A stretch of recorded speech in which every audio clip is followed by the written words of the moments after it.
Before we start, this video is for entertainment and education only. We are not nutritionists, and we're definitely not medieval reenactors. Don't try historical eating challenges without doing your own research. Forget royal banquets. Today, we're feasting like a medieval peasant. That means barley, root, vegetables, and mysterious gruel. Lots of gruel. For 48 hours, I ditched modern snacks and ate the way a 14th century villager might have. The goal? Could this ancient poverty diet actually teach us something about wellness? Let's dig in. Muddy boots optional. What peasants ate.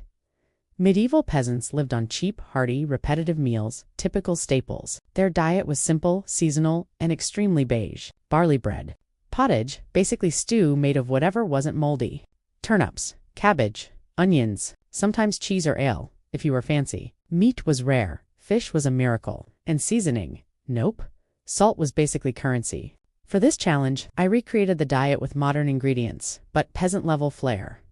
Modern nutritionists might call it an accidental wellness cleanse. Breakfast, barley porridge with chopped onions. Lunch, pottage with turnip, cabbage, and stale bread.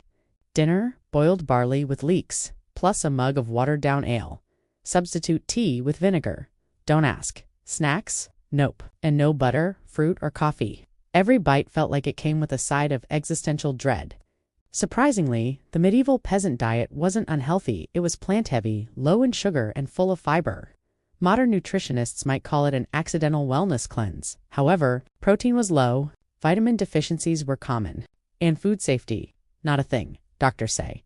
It's great for gut health if you add some B12 and ignore the rats. First 12 hours? Fine. Earthy, slightly smug. By hour 24, hungry, headachy, fantasizing about jam. At 36 hours, weirdly focused, maybe from lack of sugar. By hour 48, my stomach was flatter. My energy was decent. But my soul missed spice. Would I do it again? No. Would I recommend it? Maybe if you hate joy. So what did I learn from my barley-filled nightmare? Simplicity has perks. Fewer cravings, less bloating. Ancient diets weren't all bad, they just lacked variety. Eating like history teaches you how soft we've become. Also, pottage is just stew with a worse name. Craving more weird wellness experiments? Hit subscribe and tap the bell.